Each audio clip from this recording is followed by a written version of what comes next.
Good morning, good afternoon, good evening from wherever you are dialing in to the GATCO-BALPA seminar, the series of webinars, the last but hopefully not the least of the BALPA GATCO webinars this year.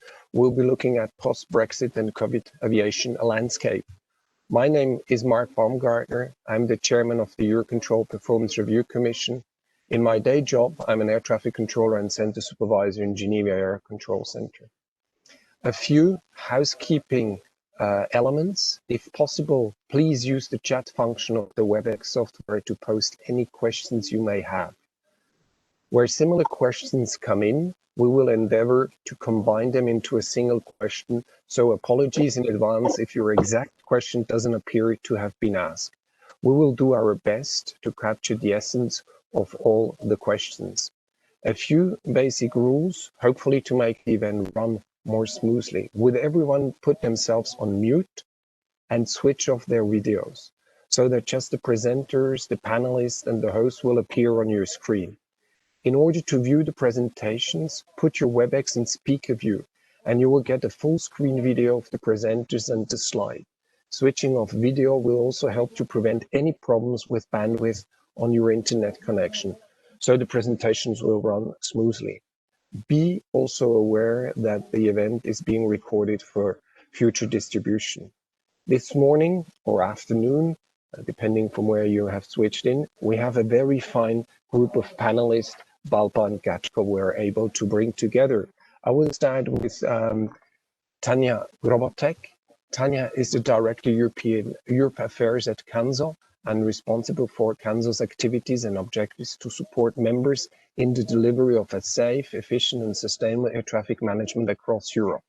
Much of the focus is on shaping and influencing the Single European Sky initiative. Tanya previously worked at IATA as Regional Director, Safety and Flight Operations, Africa and Middle East, where she was responsible for providing strategic direction, guidance and leadership.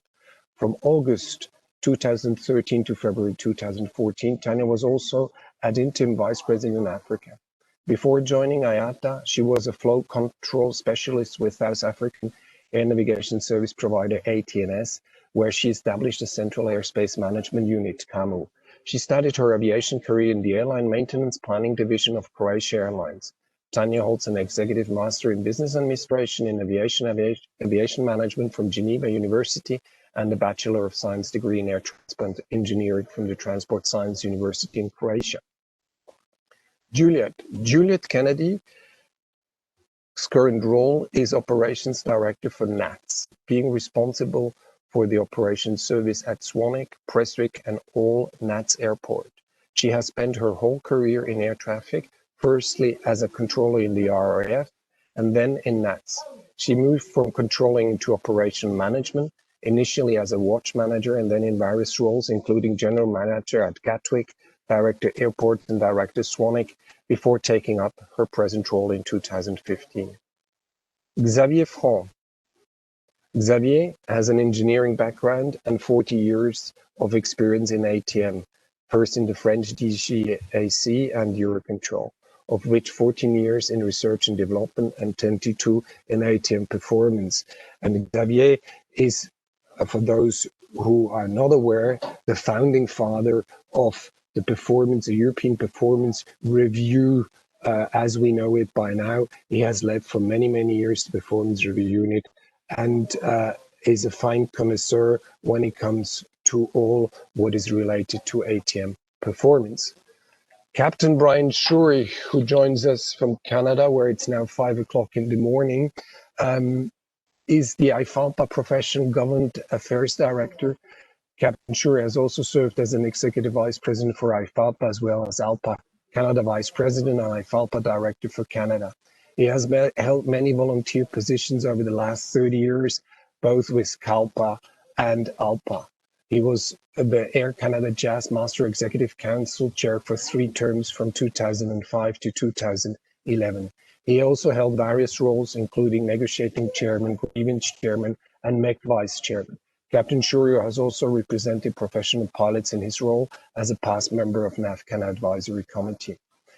And Captain Shuri is also a CRG series captain based in Toronto. He was hired in 1989 by Air Ontario, which as a result of various mergers has become Jazz Aviation. Captain Shuri holds an honors degree from Western University in political science. He was born in Regina, Saskatchewan, and grew up in various places in Canada. Arik Zipser, at the moment, he is the European Cockpit Aviation Technical Affairs Director. He is a captain Airbus 320, and in ECA, he has been working in the air traffic management and aerodrome working groups, helicopter working group, in IFALPA, in the various groups like Air Traffic Services, AGA, ARPAS, and helicopter. He follows actively all the CESAR activities and the EU Single European Sky activities like the ICB, the Industrial Consultation Body, the Expert Group on Human Dimension, on behalf of the European Cockpit Association, and also liaises with Eurocontrol and EASA on behalf of the pilots. So thank you very much for having joined us for this last of the webinar series of the GATCO-BALPA seminar. I would use the privilege of chairing this meeting or moderating this meeting to guide you through, lead you through very few slides we have actually put together this morning to set a little bit the scene. So first of all, what we have done is we have looked at the ATM performance in 2019 before Corona. So when you look at the traffic has always been in a way or another growing. If you scale it sufficiently long, there were of course downturns, but there was always an upward trend, and that has always led also to challenges with regard to various things. So, for example, when you look at the capacity, we measure in air traffic management. One of the performance indicators is capacity, and it is being measured by the flights who are delayed. That means where you delay an aircraft because the air traffic service providers are not able to accommodate this traffic. And you see that these delays have increased over the years, in particular 2009, 2018 and 19, we had really some sort of crisis years. Also, one of the things we also do actually look is what is the impact of aviation? So greenhouse gas emission, it's a 0.2%, but there is a potential to reduce when you look in aviation as a total. There is for ATM a potential to reduce between 6 and 10%, depending a little bit how you look at it. We call it the benefit pool. And here you have in the environment part, the horizontal en route element. So how close are you to the ideal route, meaning the flight plan, which is deposited before a flight, the actually flown route, and the potentially available shortest route on any of the routes indicated. And then also what we look into is the cost efficiency elements. The cost efficiency elements, you see what kind of, we calculate not just by kilometer ton, but we also have a mix in all this, which is the service unit, the so-called service unit. How do they evolve? And you see that at least in the last few years, there was an evolution that the cost itself, so the cost in certain elements of air traffic management have actually gradually reduced, but on the overall, there is of course still some potential to improve the performance. That's also something we're going to talk about, I guess, later on. Single European Sky, a political reform process which started in the late 90s, and where we are now at the third reform package, which is one of the aims to make the charges, to make the cost for providing air traffic management not as high as it currently is. And then came Brexit. Sorry, then came COVID. Sorry for that. We're going to talk about Brexit as well. And then came COVID. And here, one of the slides, and all the slides you have seen before, but also this slide, you can, of course, download or watch this interactive dashboard, the performance review commission together with the performance review unit at Eurocontrol to update regularly. You have daily figures there. I'm going to say the website is ansperformance.eu. Have a look at it. You will find a lot of good analysis on, for example, parked aircraft, but also on revenue stream. And this is here something to show the situation for the air navigation service provider. The orange or red line, depending on how you see it, is what was planned in en route revenues. And actually, the blue one is what you have as a result, as currently as a result. What that means for the whole, more or less 40 to 41 countries of Eurocontrol, it means that for the time being to date, we have a 4.1 billion loss, which is counting up. And that Luis explained, I think, in one of the other webinars, what the risk sharing mechanism mean. So that in theory currently means that it's attributable to air navigation service provider is 264 million, and the rest is attributable to the airspace users, so 3.8 billion.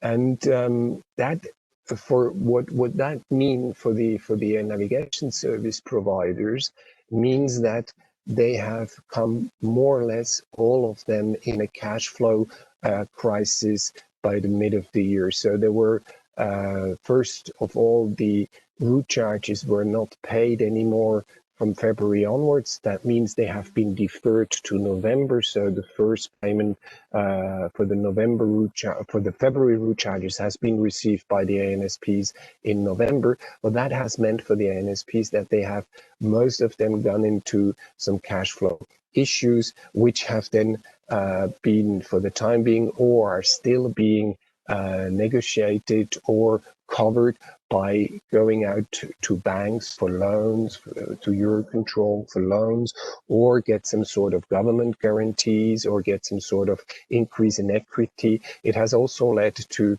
reduction of bonuses, of salaries, also stop of recruitment of future air traffic controllers, and so on and so forth. So that's just to give an overview from the air navigation service provider side. And then we come to the airline side. We have taken a slide from IATA. So this is just to show you that everything goes down. So, and it is in billion. I don't want to go into too many details here, except the cash burn goes out. So basically, depending a little bit which sources you use, there were between 120 billion to up to 250 billion in money, government money, given, invested, loaned, whatever, to the airlines over the last few months. So it's a tremendous, from a financial point of view, it's really a tremendous impact COVID has had. So these were my few introductory slides.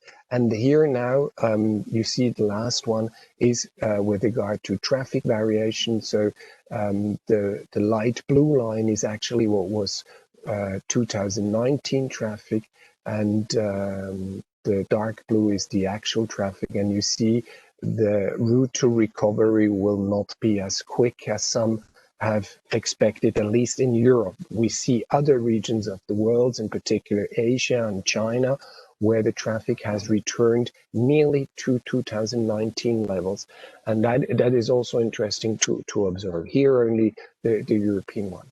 Now, in order to lead into the panel discussion, and we will also ask you, the audience, to engage with questions via the chat. I would like maybe to kick off with Juliet, if I may, to ask her what was the worst with regard to these crises, COVID crisis. I mentioned before Brexit. I don't know, maybe Brexit is even more challenge for your organization. if you could outline in a few words what kind of elements you had to manage you were confronted with. Thank you very much. Thank you, Mark. I think the obvious worst thing to begin with was financing. So the company spent a lot of time trying to secure the short-term finances. But if I look at it from an operational perspective, the worst thing for us has been a complete lack of predictability. So always before in air traffic, you have some form of forecast that you can work towards. So you have some idea of what the demand is going to be, which enables you to plan from the perspective of how many controllers you need, how many sectors you need. No predictability at all. So everybody was working to different scenarios to begin with, and trying to manage what we thought the traffic was going to be with managing how many people, because in common with everybody else, one of our absolute priorities was to look after the safety of our employees. So we didn't want to bring people into our sites if we didn't need them there, but we didn't know if we were going to need them because we didn't know how much traffic there was. So trying to get our heads around what to do in terms of how many ATCOs we were going to need. I think a more enduring problem for us is lack of flexibility from a controller workforce perspective. It takes a very long time, as everybody knows, to train an ATCO, and we are not flexible. It became really apparent to us over the summer that when there was a bit of a rebound in traffic, the airlines are able to respond much more quickly to that. So Ryanair, for example, increased their schedules very significantly over 24, 48 hours. It's much, much more difficult for an ANSP to be able to respond that quickly. So lack of predictability for me, I think, and lack of flexibility are the two things which are the most difficult thing for us to manage. And always before, we've been working in quite a predictable environment in terms of traffic forecasts. So it's been relatively easy to plan what you need in terms of your numbers of ATCOs and how you train and all of those things. But the minute you have no forecast to work with, then it becomes very difficult. And that leads you into, I think, the second problem, which is the lack of flexibility one. And all of that underlined by, as you pointed to at the beginning, loss of revenue. So financial insecurity, traffic forecast insecurity, and an inability to react as flexibly as our airspace users can. So in a nutshell, that was it. I've probably said what everybody else was going to say now. So. Thank you, Juliet. Maybe let's stay with ATM, Tanya, for an organization. Can you echo some of what Juliet just mentioned, or are there other things your members have been struggling with? I think the list will be long, no? The list will be long, but I can reiterate what you said in your opening remarks and also what Juliet said. For us, or our members, initially it was a staffing issue or health issue. How to ensure that we provide the services and also secure well-being of our ATCOs delivering those kind of services. So we moved to the certain way of the planning of ATCOs. And that quickly turned out to be, as you said, a financial crisis. Not just for us, but for entire sector, because the revenue was not forthcoming from what we were due. And also there was a deferral of ATC charges, as you said, until November. So from managing the workload and enabling to do that safely, health safety for our staff, to the crisis financial one, how do we survive without any income? So that these two, I think, were the greatest one, but there are a lot of downhill, other smaller consequences also we had to face. Thank you, Mark. Thank you. And maybe before we then turn to the aviation world, in the sense the flying part, Xavier, from an observer's perspective, what did you identify maybe as the biggest challenges for the performance elements of confronted with the COVID crisis? You have to unmute, please. Yes. Okay. So there was really a tremendous impact of COVID on all the system, and not only for air traffic control, but for the whole aviation system, as was already said. To me, you mentioned, Mark, the loss of revenue for INSPs, but to a large extent, as you said, this is a cash issue, because in the long run, according to the decisions that were taken, this will be recovered in due course and spread over the years. And in the meantime, there were actions taken by Eurocontrol, both to defer the route charges to be paid by airlines, and also to provide loans for ANSPs who had issues to fund the cash shortage. So that's in hand, and also from our side, there was major work to try to combat and to bring coordination among all the stakeholders, so among the users, among the providers, among the airports in particular, so that out of the general crisis, there was some order and some cooperation comes out. And there was really a lot of work, and I think this is recognized by many, to have rolling plans for every 6 weeks to anticipate what will be the traffic, what will be the capacity, what will be the airline schedules, what will be the airport restrictions, etc. So a huge work of cooperation has emerged from that. So yes, there is a threat, but it's also learning how to manage such a crisis. Thank you, Xavier. Now let's turn to the airline pilots representative, and maybe I can start with Brian. As we mentioned before, for your early morning shift, what were the biggest challenges for you members around the globe affected by this crisis? Well, it's hard to pick, the top one, really, but others have said, and some of the initial challenges, of course, were just the basic health challenges. Everybody was scrambling to try to figure out how to protect their members,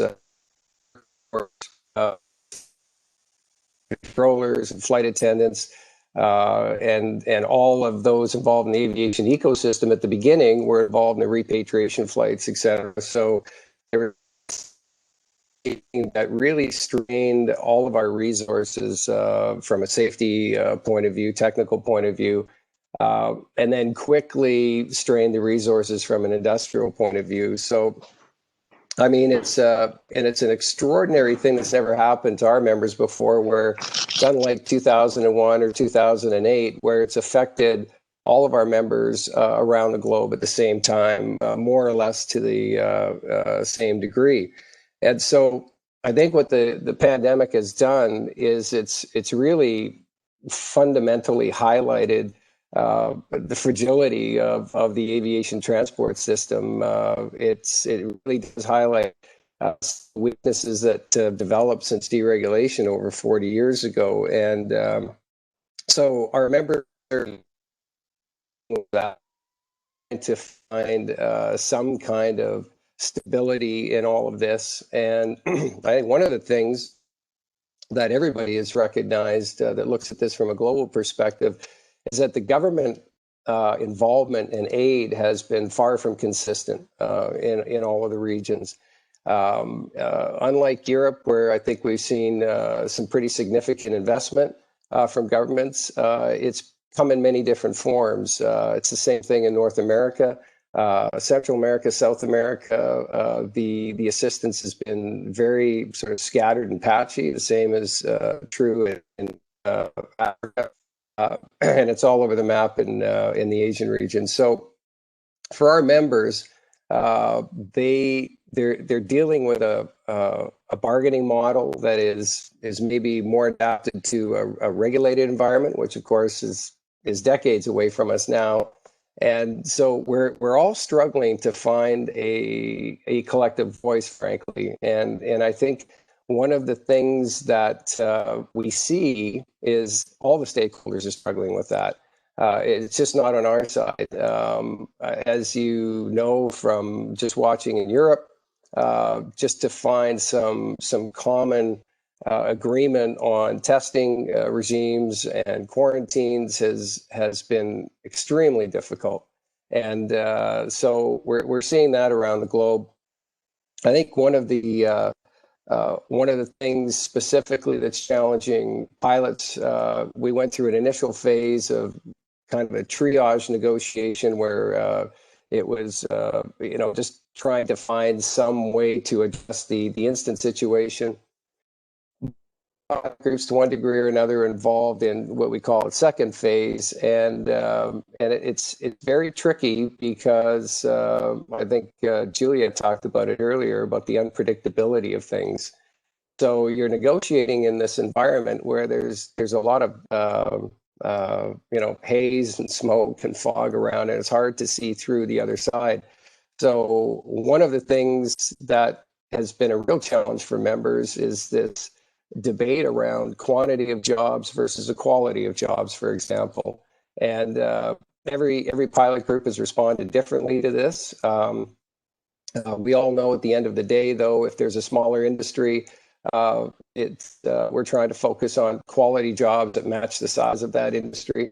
But that's extremely challenging. And we're trying to keep our focus on what we would like to see coming out the other side of this in terms of a more stable and sustainable industry, one that's environmentally sustainable, financially sustainable, and socially sustainable. So those are big challenges, and the only way we're going to bring about that kind of influence is working with other stakeholders. So I'm so pleased to be involved in this, where we've got pilots and controllers working together. We need to widen that stakeholder group out so that all the stakeholders, the key stakeholders, are talking about finding some kind of stability and sustainability going forward.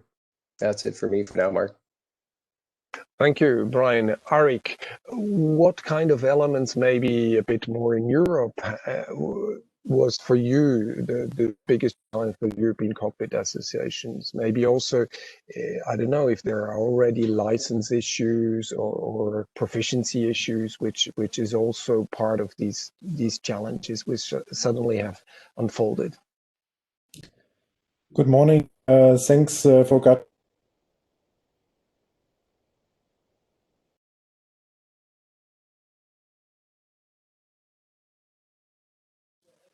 So, Arik, I lost, at least on my side, I don't hear you, so there might be a bandwidth issue here.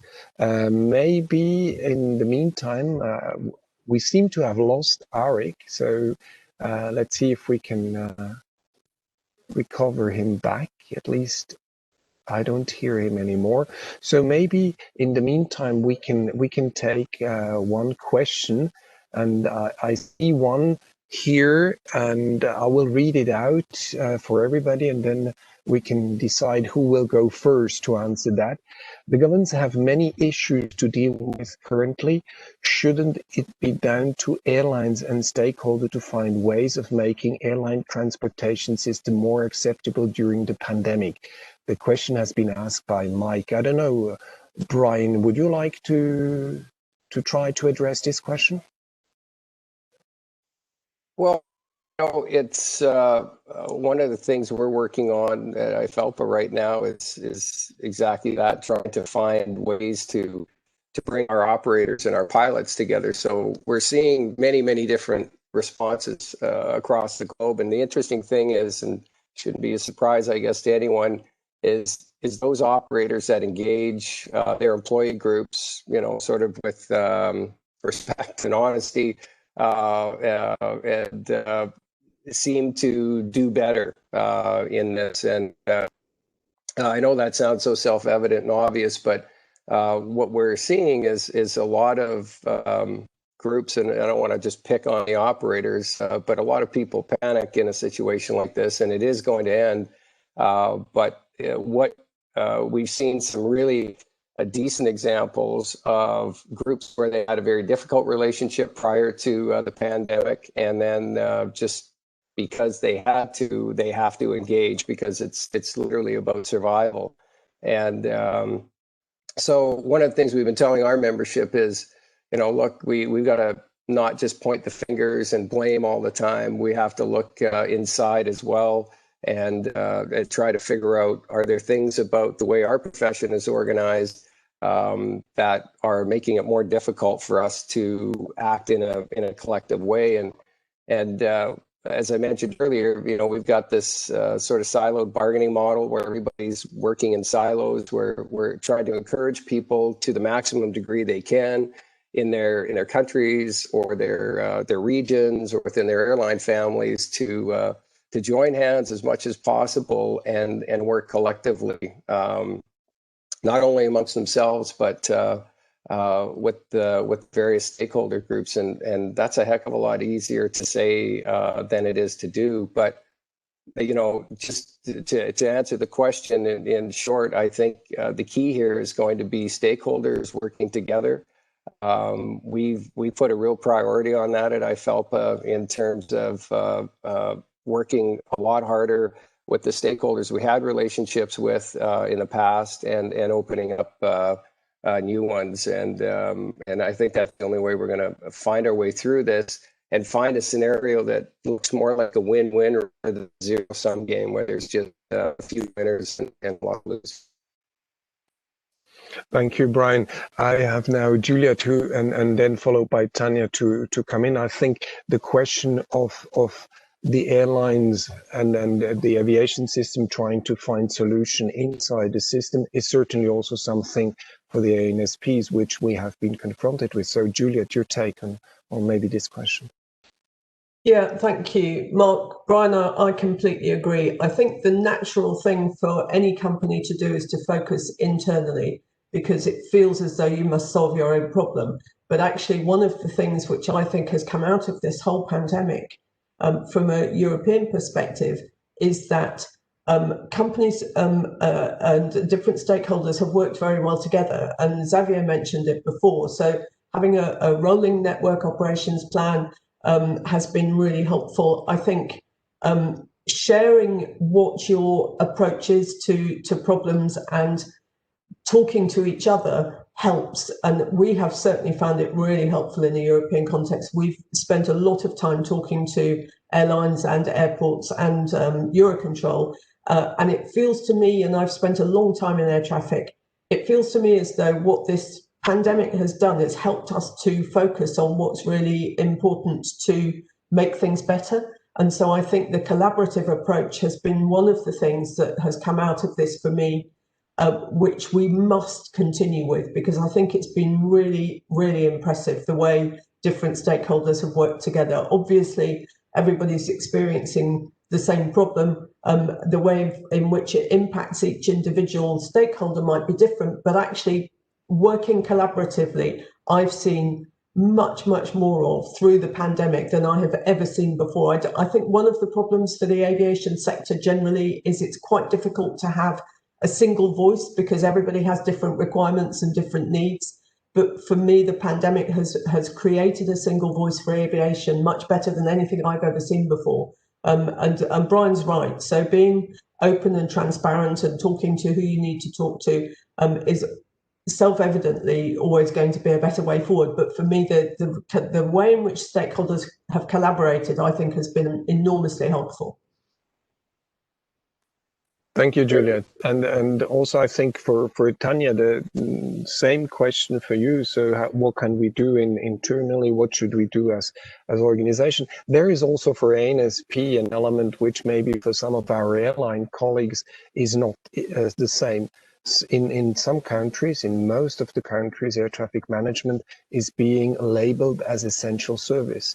But I don't know how far some of you remember were scared to go into bankruptcy at CANSO. Tanya.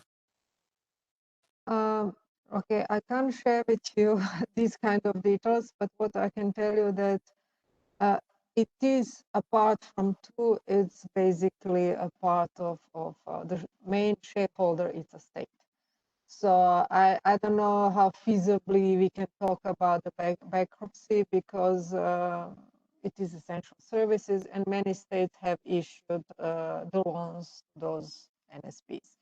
And also there was opportunity of that Eurocontrol loan for those who did not, who were unable to obtain state guarantees or state loan. But what I wanted to also talk about working together with the other stakeholders. I can give you an example of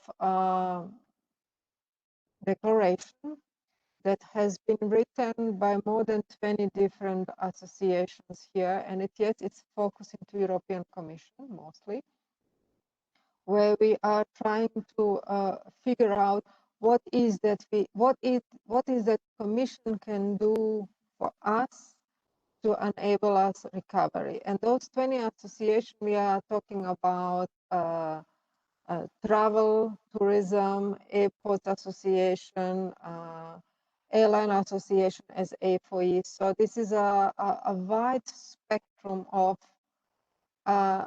whole value chain in aviation, what it can be done. And it's split in certain chapters, like one is rebuilding up passenger confidence. While we at NSPs, it's very little what we can do to build up the passenger confidence.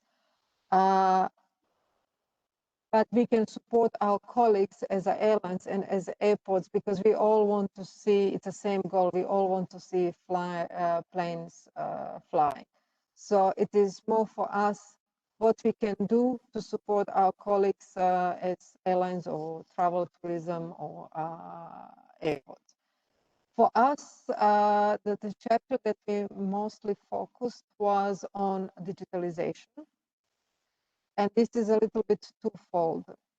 If we are to achieve a single European sky, it is digitalization, and that costs money. So we need to invest into that.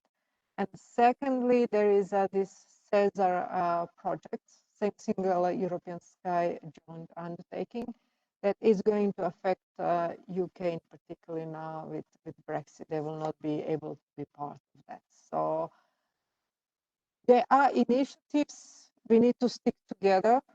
I think the time of the fight between stakeholders, airlines versus NSPs should be left behind, and we need to focus on what do we do to get passengers flying again. Thank you. Thank you, Tanya. And you mentioned the report. It's Aviation Roundtable Report on the Recovery of European Aviation. And I will put it in front of the camera. I hope you can see that. So for those who are interested, you can Google that and download it. So, or we can then make it available as well in the chat post-event. Arik, you're back. I'm glad to see you again here. I ask you the question, you know, what is on the plate for the European Cockpit Association? So what was the most challenging element? But we have moved on with the discussion. So there was another question which maybe fits in quite well at the current stage. It is a question from Mike Strower. Is this now an ideal time to revolutionize our skies with the airspace modernization of Europe? Here as well, I've mentioned before the reform packages of Single European Sky, but there are also elements in Europe, at least, which come out of the CESAR joint undertaking Tanya just mentioned, which is the airspace architecture study, which should lead to a more modern, more to be digitalized airspace. So Arik, as pilots, you are, and you in particular, you have been involved now for quite some time in these elements. So what kind of views do you have on this? Is it now the right time to start an airspace revolution, an airspace management revolution? Good morning from my side. I hope you can hear me now. I changed computers, it helps. Thank you very much. It's indeed a great opportunity to be able to take part in this panel. I have to say, the low traffic figures we have a big impact economically. But regarding that point that you mentioned, this is an opportunity to draw the direct lines between airports for shorter flights and to improve continuous descent and continuous climb operation. These are parts from the SES2 Plus package. And this is, of course, a possibility to get something done, which is already for years pending. The SES2 Plus package just published now is started in 2013 and SES itself 2004. So we are already waiting for a lot of years to have improvements in that part. But I need to put a small comment on your first question, even if we moved here, because it's for me very important to address one of the issues related to COVID, which is not that happy like getting shortcuts in flights. It's about the measures and impeding the daily operation and the very fast pace of changes, the unpredictability, as already said. And another turn of the screw in this is the individual state requirements preventing flights between countries. So we had a lot of colleagues that didn't know if they are gonna have any restrictions on their return after the duty. So this is a very big challenge. And with the low flight numbers now going out, it's even worse because a lot of pilot jobs are threatened or already lost. We had put a tracker on our ECA website and we counted already 15,000 pilot jobs in Europe being threatened. So this is quite a huge number, as you know, ECA representing 40,000 pilots. So this is quite a challenge. And I think there have to be more than only optimization of flight paths. There has to be a new thinking about the experience and expertise of controllers, the same as pilots, to be to continued even after the crisis. Thank you. Thank you very much, Arik. And so one question for you as well: was there anything which so far you have learned which you did not know from your job as a pilot, but also your job as a representative of pilots, which the COVID crisis has suddenly shown? Yes, which now gets more and more obvious is the need of close view exchange and collaboration. I think this is vital and very quite a success story. Tanya already pointed out this paper, Aviation Roundtable report, and that is, in my view, really a big success. It's the first time that so many organizations find a common view about what is important in aviation and how to continue and to build the future. And I just want to say one of the conclusion sentence: it's the design of viable, green and socially sustainable aviation of tomorrow. And that is a success even in the crisis, I would say. Thank you. And you, yeah, Tanya, please come in. Thank you. I was raising hand there. Actually, you're making a very good point, Arik, which I forgot to mention. We had the social partners in that signing the declaration. So we are all in this together. Thank you. And also maybe just for the audience that when we talk about the workers in the field, so we're talking at least from the air traffic service perspective, we're talking around 59,000 staff, of which around 18,000 air traffic controllers. Arik, in Europe, how many pilots?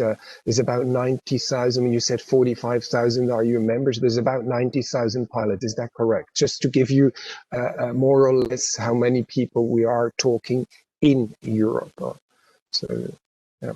And I would like to ask Xavier maybe, because Xavier has also maybe one of the lessons learned or what we can observe from this COVID first impact was an environment, and Arik, you mentioned that as well, and this is also part of the recovery plan. It's also part of this text you have that both Tanya and you just commented, is it has to be sustainable. Whatever we're going to do, it has to be sustainable, at least for the members of the European Union. It has to be integrated into the Green Deal. So Xavier, maybe you can share with us one of the first results or analyses with regard the impact of COVID on environment. Please, Xavier. Yes, thank you, Mark. I suppose all of you can see the slide I'm projecting on your screen. Yes. It's a result of work in progress. So it's really not final, but what you see on the top, the bars is the traffic from the start of the year. So week 01 is the first week of the year 2020, etc. So you see week after week, traffic fell, as everybody knows, in March and then came to a bottom in around mid-April. And it's very interesting to see what happened with a new indicator, which is actual fuel burn against a reference, which is the sort of absolutely optimal flight without any constraint, more or less. So you see we were hovering in the range of 7.5% at the beginning of the year, and that was more or less the same value in the last years. And all of a sudden, with lower traffic, many new things happened. In particular, you can see that more than 1,200 RAD restrictions were removed, so a lot less restrictions in the way traffic has to be flown. That was mentioned for en route, but also for TMA and approach, continuous descent operations made much easier, etc. And you see that there was this indicator dropped by approximately 5%. And now with traffic building back a bit during the summer, it's, let's say, between 4 and 5%. And this is half of the EU target for the environment. When you know the weight that and how aviation can suffer from all sorts of criticism on its impact on the environment, here there is evidence that real progress has been made. After relatively slow progress over many years, real progress has been made, and there is really an opportunity to learn what has happened and also find out how is it possible to preserve these savings. These savings have been possible. How can we preserve them and possibly even amplify them? So that's the graph on the top, which is explained to a large extent by the fact that many restrictions were removed.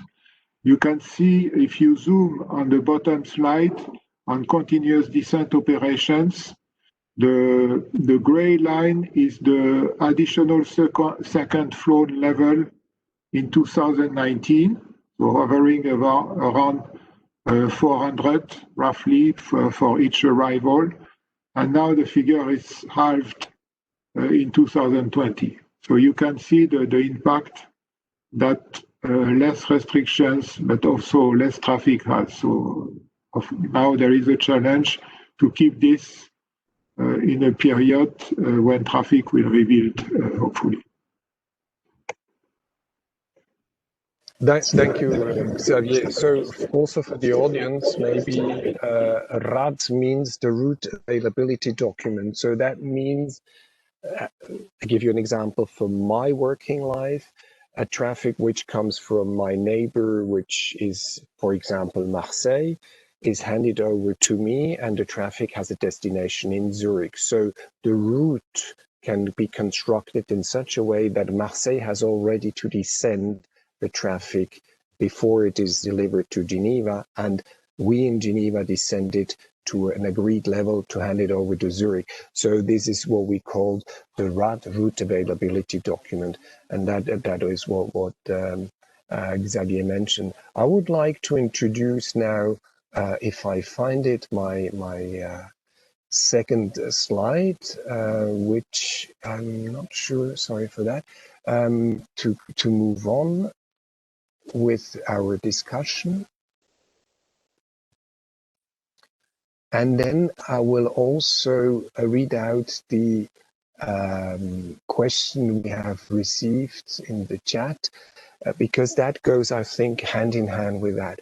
So what is currently on your plate, your work, the work of your member association, that makes you feel like this artist, juggling with plenty of balls or objects in the air? And the question we had from David is one of going towards that, and it's a very long question. So I think I will resume in the sense that what kind of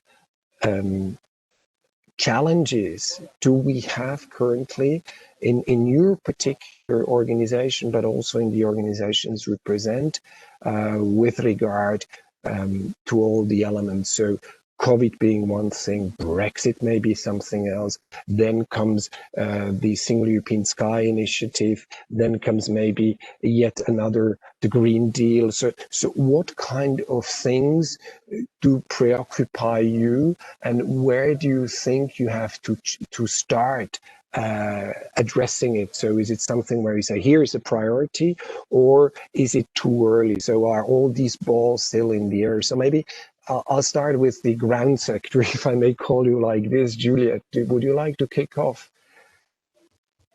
Sure. Where to start? So I think that every crisis brings opportunity. So I think there are a number of things. We've touched on quite a lot of them already. So airspace modernisation, that's a really, really important thing for the UK. The airspace badly needs modernising. I think this crisis gives us an opportunity to do that, but it also brings a downside in that to modernise airspace, a couple of things. One, it takes a very long time, particularly in the UK. And secondly, you need money to be able to do it. So you need to be able to invest, and obviously cost is an issue. I think, again, from the pandemic perspective, the environmental improvements that we've seen in terms of flight profiles are really important. In the UK, for a long time, we've been measuring three-dimensional efficiency of flight. So we measure in the vertical as well as the horizontal efficiency. Our figures are much, much improved as a result of COVID, because the traffic has fallen. So the flight profiles are much more efficient. I think the challenge for us is to work out how we retain that benefit when the capacity comes back, because it's very easy to be really efficient if you don't have very much traffic, but capacity is a constraint. And this is all a kind of circular conversation, because as the capacity grows, then so it becomes more difficult to be environmentally efficient in the same way as you can be when you don't have very much traffic. We've just moved our environmental team into operations, so they're now working in my part of the business, which they didn't before. Which means that we can much more closely connect the sustainable operations team with the operational ATCOs. And we're looking at how we can put in place measures for continuous climb, continuous descent, reduced orbital holding, a whole range of things that we're looking at how we can measure more efficiently so that they become more relevant to the people who are actually wearing the headset doing the job every day. Because if you have a very high level environmental measure across the whole of the UK. It doesn't really mean very much for an individual controller, but actually if it's an environmental target that relates to their sector and how they do their job, then it's much easier for people to get the context of what you're trying to do. So we're working very hard on how we improve from an environmental perspective. I think there is huge opportunity in terms of the previous question about, is now the time to modernise airspace? Yes, absolutely it is. The problem you have with that is, where do you get the money to invest in doing it? Because now we have the time, because we have no traffic, but actually we don't have the finance to make it possible. So trying to balance all of those things together. And I think that to answer your question, the pandemic has provided opportunities. The trick for us now is to work out how we best take advantage of those opportunities and how we're able to really embed the improvements that we've seen as the capacity comes back, because it will come back. Retaining the operational workforce for me is really important, because we all know it takes a very long time to train an ATCO, and I am very sure that if we respond in a short-term sense and we reduce the number of controllers we have, the traffic will come back more quickly than we can train them. So I'm very keen that from an ANSP point of view, we make sure that we're prepared for when the traffic does come back. I think there are some interesting challenges for us from a UK perspective, and that's we have a lot of controllers who are coming towards the end of their career and a lot of trainees, and we need to make sure that we keep that pipeline of trainees coming through, because otherwise we will not be able to respond to the capacity when it returns. And we absolutely must be able to respond to the capacity. So I think what it's done for us is it's given us a lot of opportunity to work on other things, but while the traffic levels are low. But the problem with that, I think, fundamentally is that we're under intense cost pressure. So being able to balance our response to the crisis and our response to Brexit with making sure that we're prepared to manage the capacity when it returns is probably the biggest challenge for us at the moment. Thank you. Maybe Tanya, you can come in here as well. I mean, this challenge for now having cash issues, money issues, at the same time in potentially even more stringent regulations looming at the horizon from SCS 2+, and then at what Juliet just outlined, the fact that you have to prepare already for the recovery, that you don't slide into a capacity crisis, so that from the financial crisis you then slide into the capacity. What kind of challenges do you foresee that? So how many balls do you juggle if you're in the air currently at Kansa, which sometimes maybe also makes your members or the CEOs of your member organization not sleep anymore, because it is basically you can't bring the things together. You can't square the round or something like this. So square the circle. Sorry. Thank you, Mark. As Juliet said, it's a very, very fine balance. And it's going to depend from the NSP to the NSP how they're going to balance this. The other day, Michael van Dorst, the CEO of LVNL, the Dutch NSP, he was making intervention on the panel in Eurocontrol. And he said, for example, the Dutch government make a specific focus that investment should not be cut. Actually, they need to invest more. So that's a good example where you have a state support that we, so the NSPs can bit easier balance demand versus available resources. But the fact is there is no money in the system. So we can't really sit and say we are essential services, we need to continue even if it's one aircraft. In theory, yes, but if there is nobody to pay for this, there is no money, you know. So we need to find a common solution that between the airspace users that's suitable, that is workable for them. How do we do that? Let's see, you know, one of the discussions when we were talking about in reference period 3 for performance and charging scheme, it is, okay, we get it, our customer space users can't pay everything in one go as it is currently, as it is usually normal in reference period.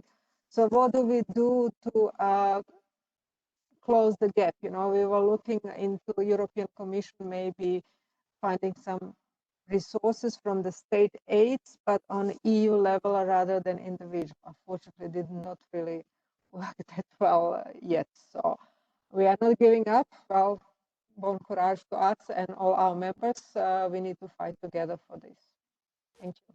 Thank you. So I'd like to turn to the IFALPA and ECA. Maybe for you is anachronic if you listen to the ANSP sectors. Nobody has talked about consolidation. But I think when we turn to your sector, consolidation is a reality and quick reaction is a reality. So, Brian, how do you see once this is over? So will these people Arik mentioned before, will they be rehired massively? Will they be rehired at different working conditions? Will they work for somebody else? You know, how do you see these things? And also, maybe you can explore a little bit on the consolidation which has happened in the airlines industry. Thanks, Mark. So we are expecting, you know, considerable consolidation in the industry, and it's kind of like that old saying, "Fortune favors the prepared mind." And those groups that are, and I'm talking about pilot groups now specifically, that are prepared for that mentally and take a long-term view rather than a short-term view. Will do well. And there's been literally hundreds of mergers in the airline industry over the decades, and some of them go well, some of them don't go so well. And so it kind of goes back to what I was saying earlier. You know, some of the structures that we're left with, the silo guard, those kinds of things, present challenges for pilots and operators actually as well. So the groups that can find ways to work together and listen to each other are probably going to do well. And the ones that don't, well, they're just not going to do so well is the short answer. And it's funny because, you know, when you put up that slide of the juggler, I mean, that's how I think most of us feel every day. And we're dealing with all of these industrial challenges coming. And at the same time, we have to keep the operation safe with all of our other stakeholder friends. And that's probably one of the biggest challenges we're finding right now is positive safety culture and ensuring that exists in all regions, in all of our member associations. And we're doing a lot of work on that right now and kind of prioritizing that. I mean, we're not forgetting about the industrial part, but this whole notion that some of us take for granted in some of the regions of just safety culture, positive safety culture, non-punitive agreements, that is not the case everywhere, that's for sure. And so we're doubling down our efforts to address that. You know, as far as the jobs, you specifically mentioned the jobs, and I pointed earlier to this sort of conundrum groups are in. Do we try to maintain the maximum number of jobs? Do we try to maintain the quality jobs? And our belief right now is that certainly in North America, there's been a lot of success in early retirement programs. That hasn't been the case all around the planet, but we believe that when the demand does come back, it's going to come back very strong. And that sort of goes to some of the earlier conversations about we need to maintain the investment in the infrastructure, whether it's on the ATM side, whether it's on the pilot side. And we're expecting per capita, everything else being equal, potentially a smaller industry. That may be because the previous iteration of the industry, there were too many seats, hyper competition. Maybe from a financial point of view, I mean, even IATA's own numbers show that the majority of airlines in the world were not profitable prior to the pandemic. But we think that we can reach, with the retirements off the top, and with pilot groups working, effectively together, and operators, as consolidation comes, that we can bring everybody back that was in the industry. Might affect some of the numbers going forward, but if you look at Boeing, for example, everybody's still very bullish on the number of pilots required going out into the future. I want to hit on just one thing too, if you can just give me a second, Mark, something that Juliet and Tanya were talking about. The investment in ATMs, as you said in the introduction, I was part of the NAV Canada Advisory Committee. For me, where we sit at IFELPA, we need to get together as stakeholders and demand that that investment happens from government. That's in everyone's interest. That's not a nice to have, that's a need to have. And construction have to occur. And the only place ultimately where that's going to happen is at the government level, and everybody working in a coordinated fashion. But it will take a collaboration of stakeholders with a very loud voice to insist on that. And it's been mentioned already, but the Aviation Roundtable, the European Aviation Roundtable document was an excellent start on that. Thank you, Brian. Arik, any thoughts on this? What can we learn in particular, or what are the germs maybe of what we can learn in your part of the sector out of COVID, where we get a bit further? Yes, thank you, Mark. The juggler is a very nice picture, and the secret of juggling is not to lose the focus. I think that's a big challenge, and the focus has to be on the people who build up this great safety and security record in aviation. And this is mainly a great teamwork, especially between controller and pilots, of course with other too. And to focus on this, there are some developments which are concerning about things already started before the crisis and now taking this as an advantage, like interoperability is one of these keywords where airlines try to shift working force from one group of airline to the other part. So this is a big challenge because it's mostly used to undermine the working conditions. And as I said, I think we are very convinced that this high-level aviation has on safety and security is because of the expertise and of the working conditions of the human dimension in it. So this needs to be continued. And there is some tendency like outsourcing. We have airlines like Brussels where the contracts are changed, and this is one of the challenge.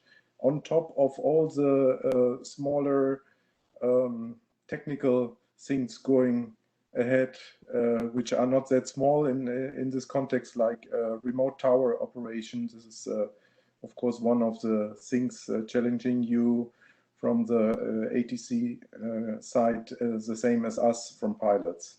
So I think we need to focus on this and work together to come out strengthened out of the crisis.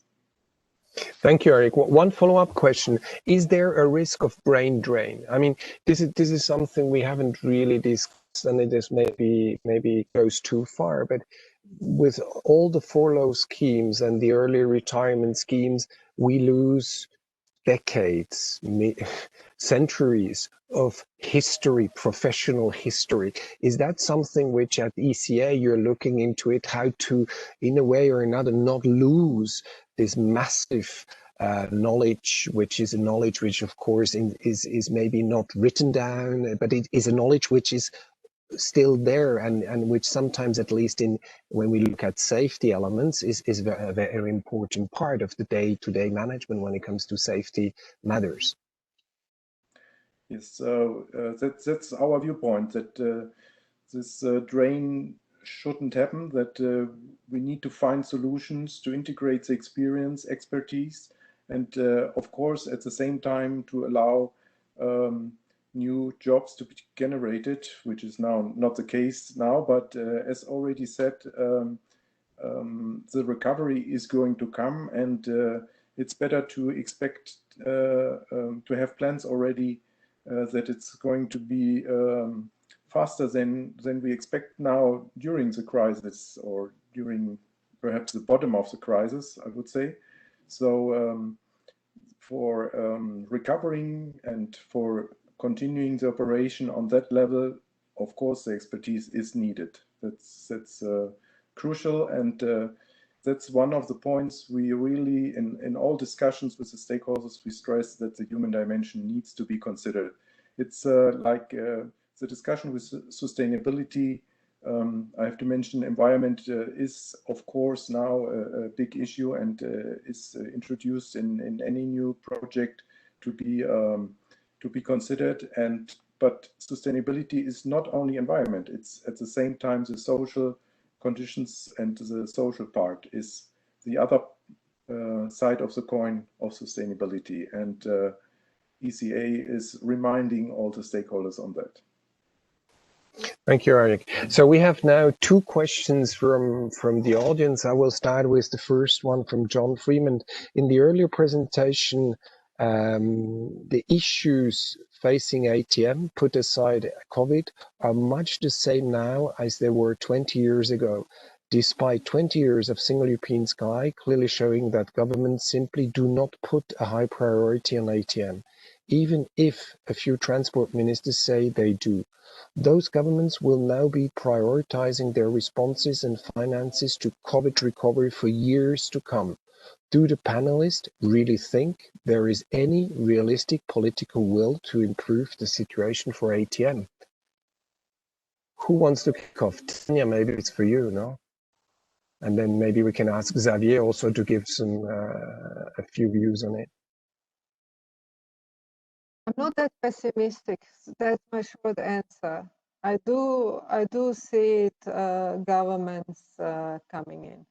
I mean, the single European sky, it's a long process. You know, we just started reviewing it,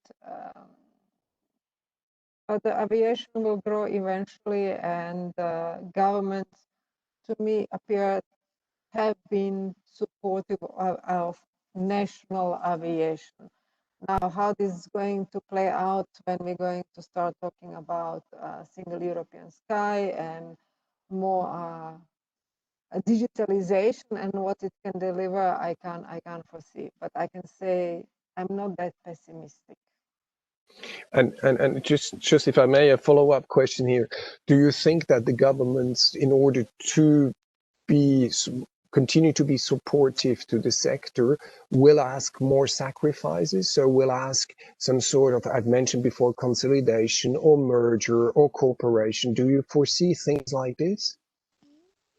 Okay, when we talk comparing consolidation as airlines, not necessarily, because the bigger NSP does not mean the more efficient and better NSP is. It's not really proportional to the size. So consolidation by that, you know, I don't know.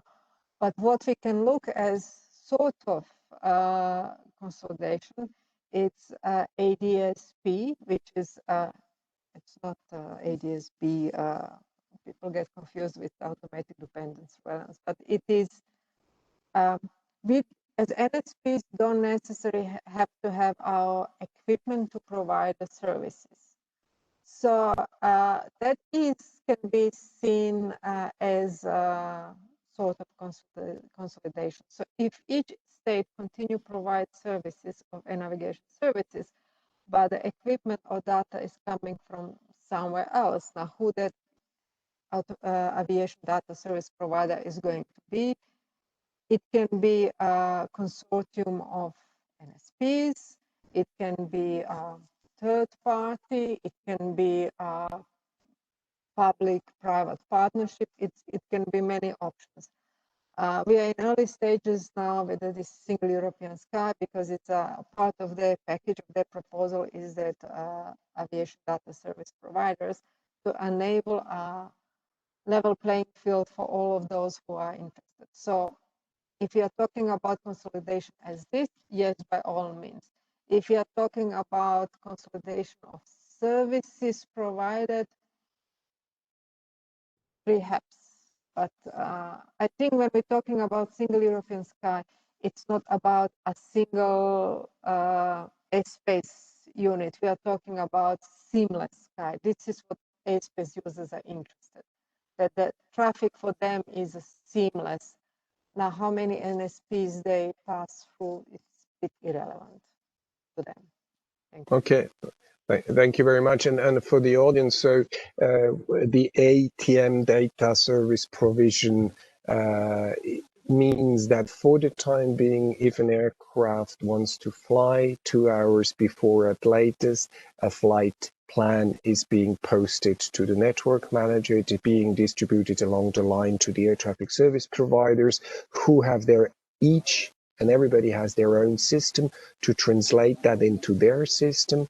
And the idea would be of the proposal to have one data source for the whole European region on the European sky, who would collect that data, and distribute it along the needs in the future. So that's the idea. I see Juliet has raised a hand. Please come in here. We'll give the floor afterwards to Xavier.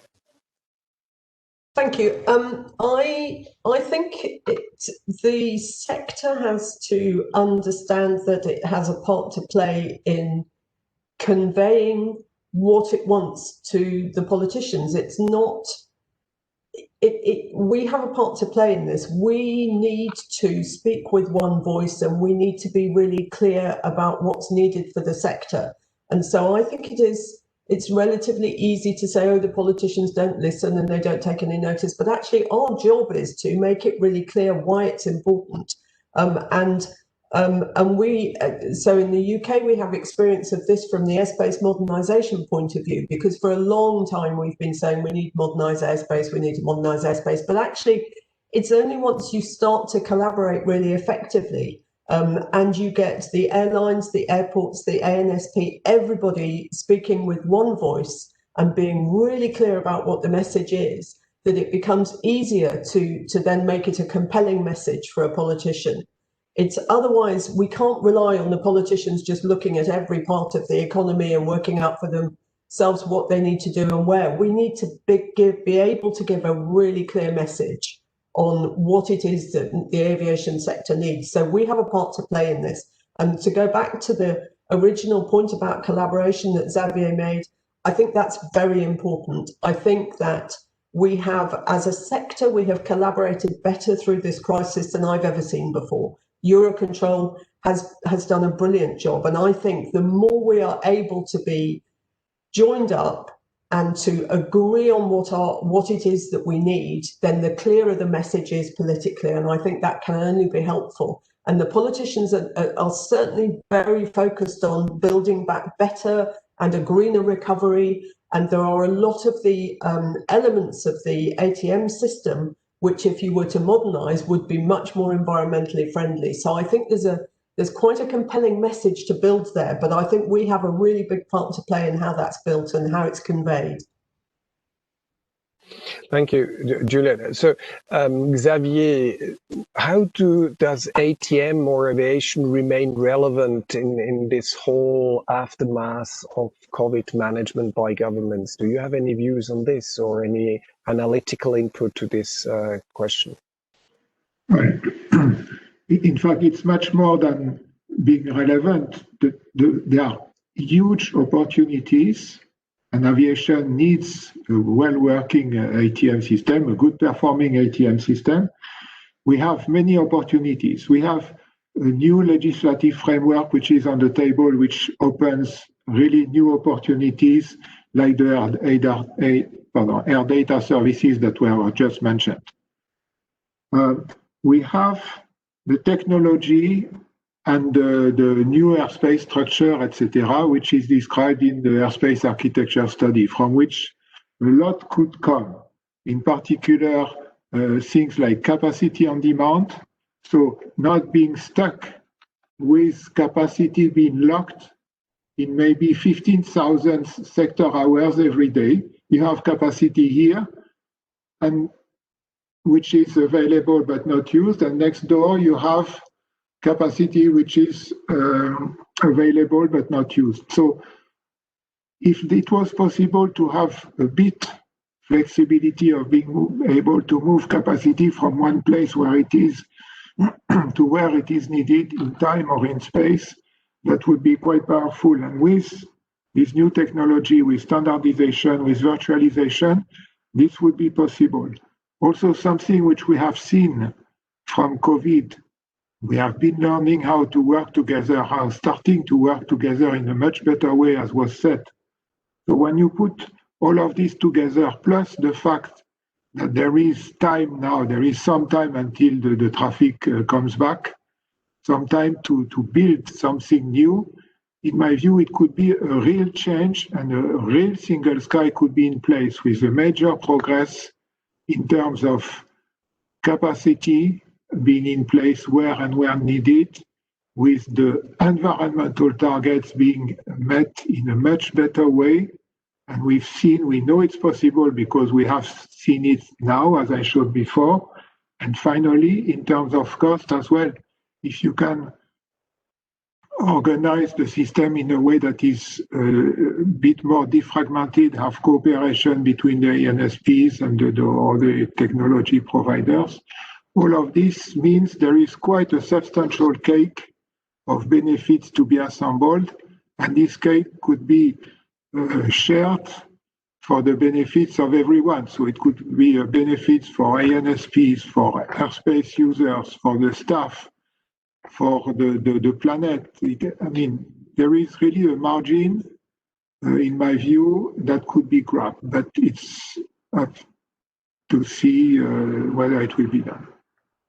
Thank you, Xavier. We have a question from Tom Larson, who says that after a financial crisis, at least in the past, in ATM, it was followed always by the capacity crisis. You're bringing some answers to that, but how can we avoid this time that we, in 3-4 years' time, are again in a capacity crisis? So you said shifting capacity, but are there other tools you would imagine?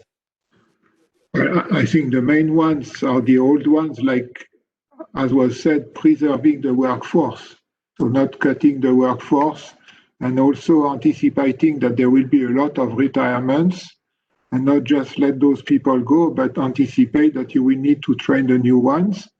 And especially if there is less activity, there is less opportunity to train the new ones. So there will be a problem of flow, of inflow as well.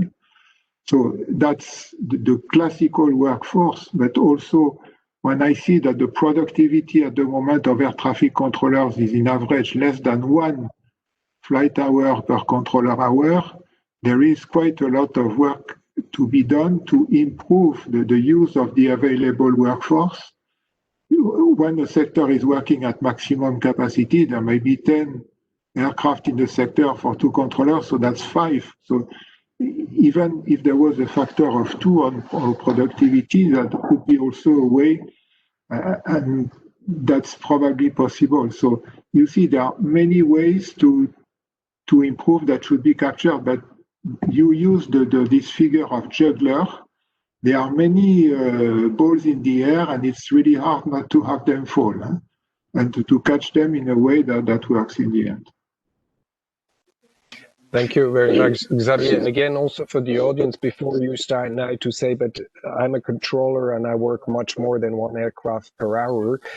So just also, this is a figure which is used by the PRC, the Performance Review Commission, and the PRU in the so-called ACE benchmarking report, where you look, it's an econometric figure, where you actually look at what kind of productivity output you have per controller in the system. So it doesn't mean that if you're a controller and you have 25 aircraft at any given moment on the radio that you are being reduced to 1 aircraft an hour. So it can't be just taken cut and paste. So, but it is an interesting figure because it shows as well, as you mentioned, Xavier, correctly, that there is still some potential.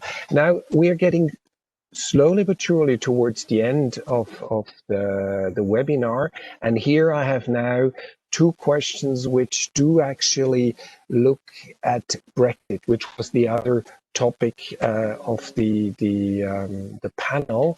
And here, and I'm a little bit sorry for the pilot representative in the panel, is that the questions are aiming a little bit at the ANSP side, but let's kick off. So we have the question from Mike.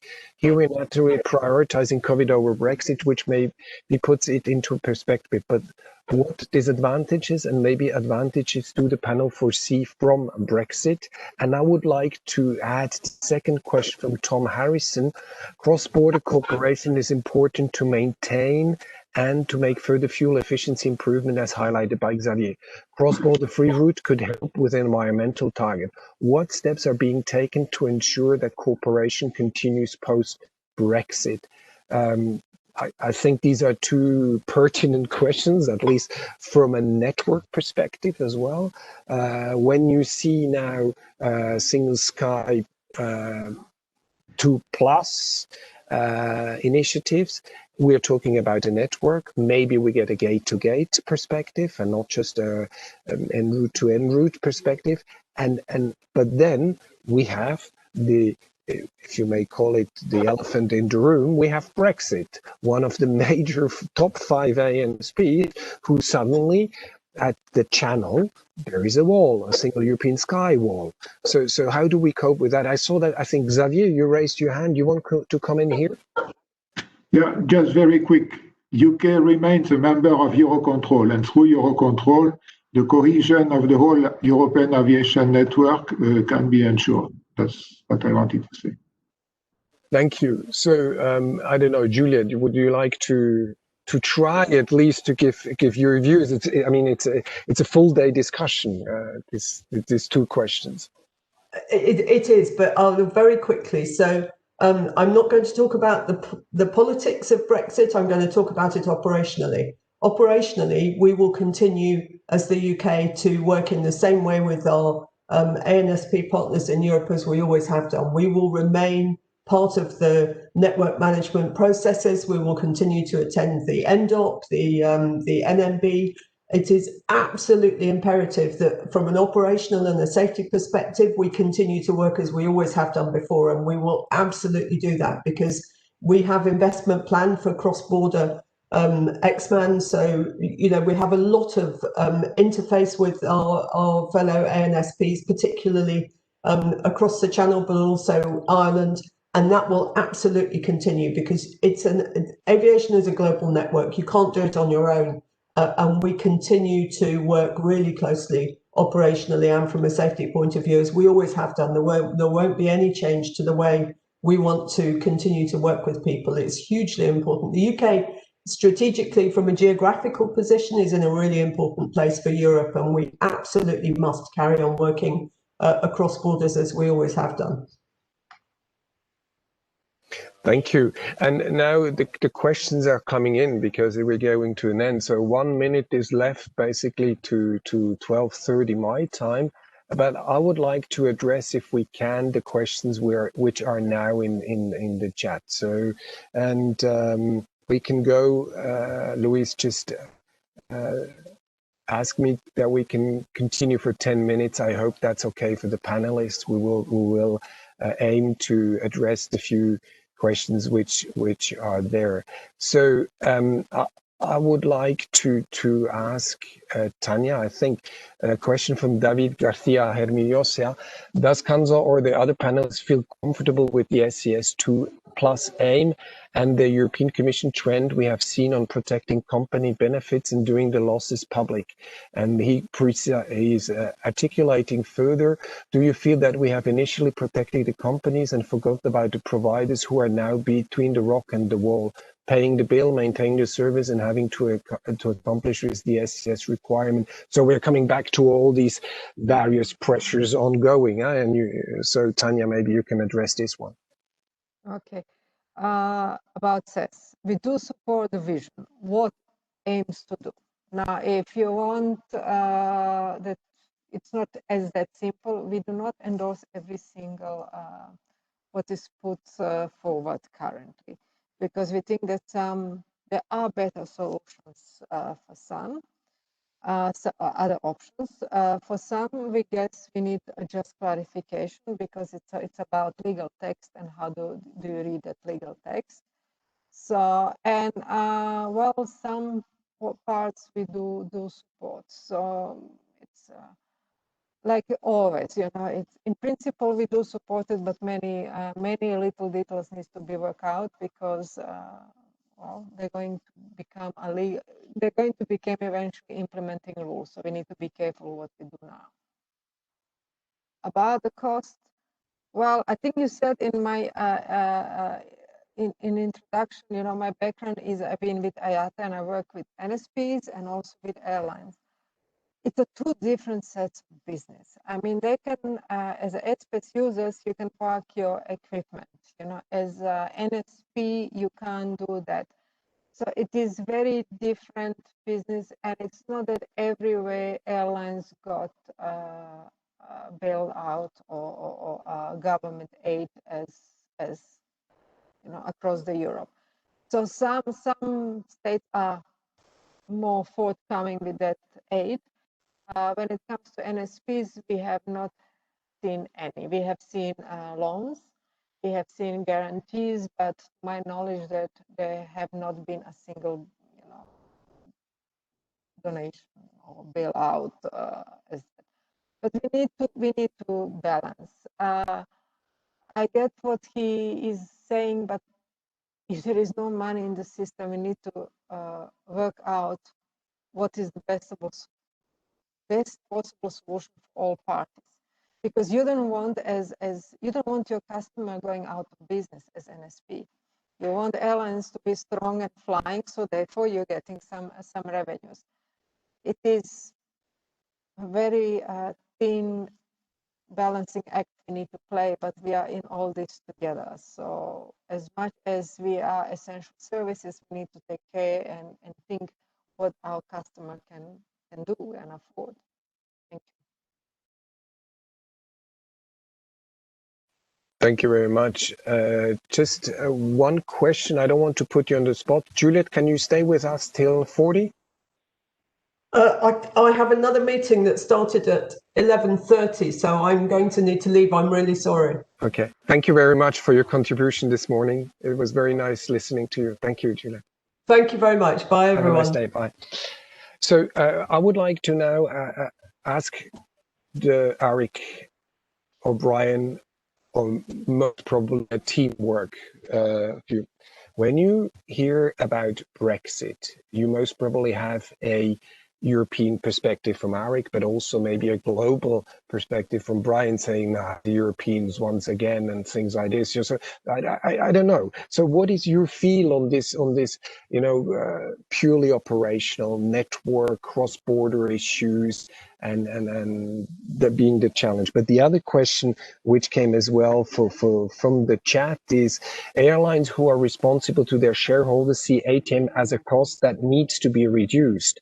And how can they be persuaded that they need to work together with ATM? So I don't know who starts first and tries to address at least one or maybe even two of the question, mindful that we have 6 minutes left so that we can release you for the lunch break or the breakfast break.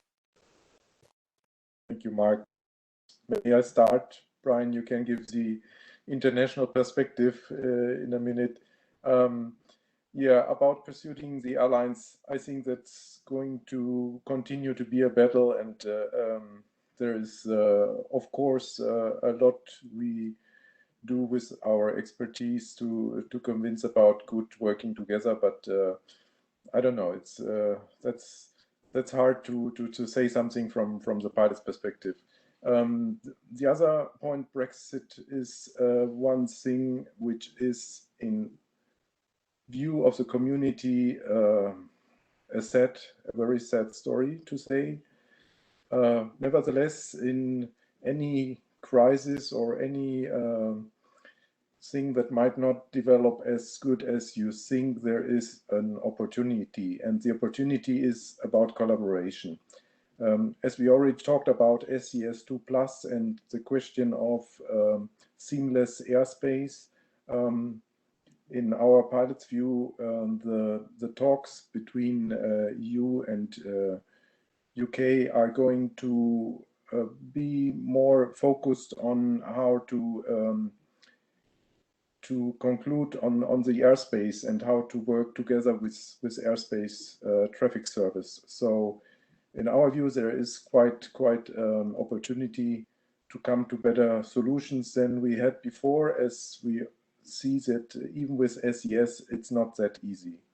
So the minor challenge in pilot's view is the detailed question about licensing and all the questions that are not solved yet, but I really would second Juliet that the things we have already should continue, and with this base, it should be possible to continue very seamless with the traffic.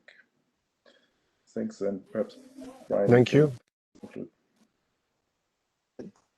You know, I guess the first thing I would say is, you know, airlines certainly have a responsibility to shareholders, but in our view, they have a responsibility to employees, and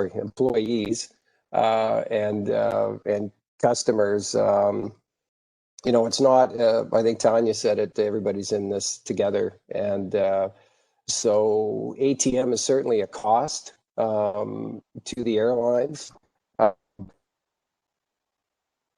Concert with the ATMs to figure this out. And from a governmental perspective, it's absolutely critical that governments not only see the air transport part of the industry, but the ANSPs, the ATM part of the industry as absolutely critical part of the infrastructure that needs long-term investment.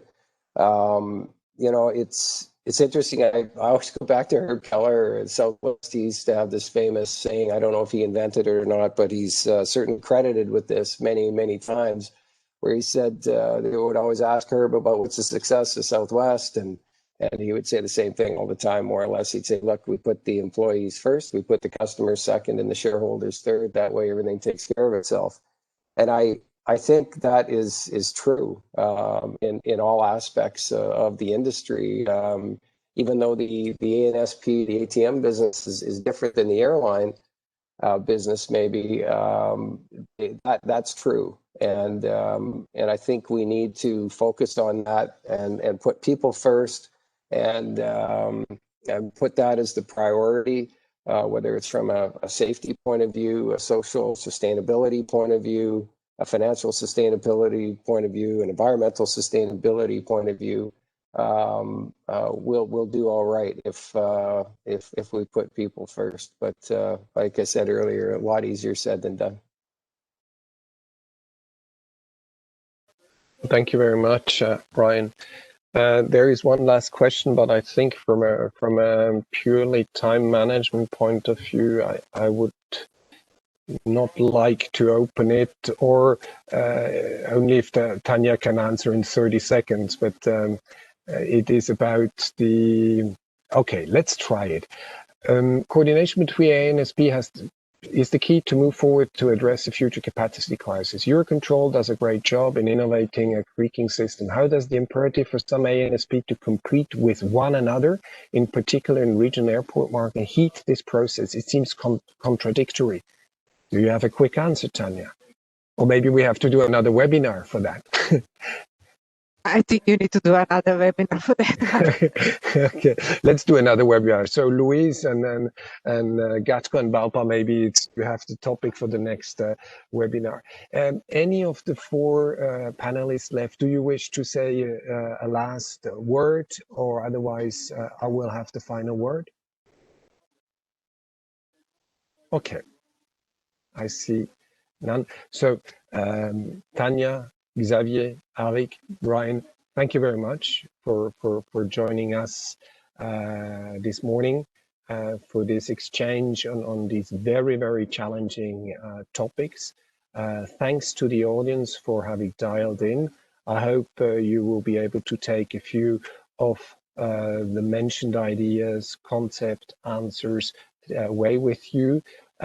For the recording and any follow-up, so please consult the BALPA and or GATCO websites. If you want to have any detailed analysis on air traffic performance, go on ansperformance.eu, and we have also put the link which leads you to the CANSO website for the mentioned European recovery roundtable ideas, which you will find there as well to download.